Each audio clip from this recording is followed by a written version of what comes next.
వంట చేసిన తర్వాత స్టవ్, మిక్సీ వేసిన తర్వాత ఈ మిక్సీ, అలాగే గోడల్ని చూసినప్పుడే గుండె ధైర్యం చేసుకోవాలి. ఎందుకంటే వంట చేసినప్పుడు ఇలాంటివన్నీ చాలా కామన్. కానీ వాటిని నీట్‌గా ఉంచుకుంటేనే కదా చాలా ప్రశాంతంగా ఉంటుంది. అందుకే నేను రీసెంట్‌గా క్లీనెస్ట్ వాళ్ళ దగ్గర కిచెన్ క్లీనర్‌నయితే తీసుకున్నాను. దీని వలన మొండి మరకలు, జిడ్డు మరకలు ఇట్లాంటి మాడిపోయినవి కూడా చాలా నీట్‌గా క్లీన్ అయిపోతున్నాయి. నేనైతే ఇట్లాగా స్టవ్ మీద, అలాగే గ్లాస్ మీద చాలా జిడ్డు పడుతూ ఉంటుంది. అలాగే మిక్సీ మీద కూడా స్ప్రే చేసి ఒక 5 మినిట్స్ ఆగి తర్వాత క్లీన్ చేస్తున్నాను. చూసారా ఎంత నీట్‌గా క్లీన్ అయిపోతుందో. ఎటువంటి స్క్రబ్బర్స్ లేకుండా జస్ట్ నార్మల్‌గా ఏదైనా ప్లెయిన్ స్క్రబ్బర్‌ని తీసుకొని మనం నీట్‌గా క్లీన్ చేసుకుంటే సరిపోతుంది. ఇట్లాంటి జిడ్డు మరకలు అన్నీ నీట్‌గా క్లీన్ అయిపోతున్నాయి. ఇంకా మనము చిన్ని, ఎగ్జిస్టర్ ఫ్యాన్ ఇలాంటివన్నీ కూడా ఎటువంటి కష్టం లేకుండా చాలా సింపుల్‌గా క్లీన్ చేసుకోవచ్చు. మీకు కనుక ఈ ప్రోడక్ట్ కావాలి అనుకుంటే డెఫినెట్‌గా ఆలోచించకుండా తీసుకోండి. చూసారా మొత్తం అయిపోయిన తర్వాత ఎంత నీట్‌గా ఉందో. ఈ మిక్సీ జార్ అయితే జస్ట్ ఒక్క స్వైప్‌లోనే నాకు నీట్‌గా క్లీన్ అయిపోయింది.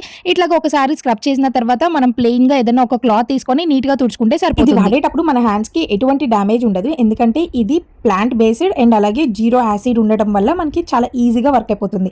మీకు కనుక ఈ ప్రోడక్ట్ కావాలి అనుకుంటే లింక్ అని కమెంట్ చేయండి. వెంటనే షేర్ చేస్తాను విత్ వెరీ రీజనబుల్ కాస్ట్.